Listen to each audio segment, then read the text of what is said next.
দেখুন বাংলাদেশিরা ব্যবসা করতেছে, কি অবস্থা পরিস্থিতি। এরকম পরিস্থিতি কোথাও দেখছেন আমার মনে হয় না।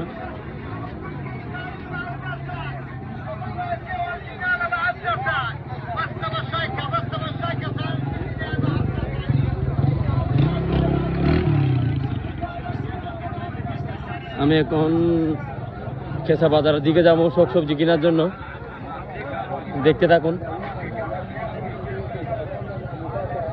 কেঁচা বাজারের দিকে যাইতেছি সবজি কেনার জন্য।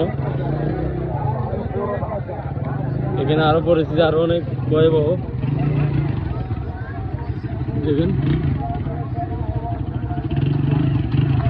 দেখতে থাকুন।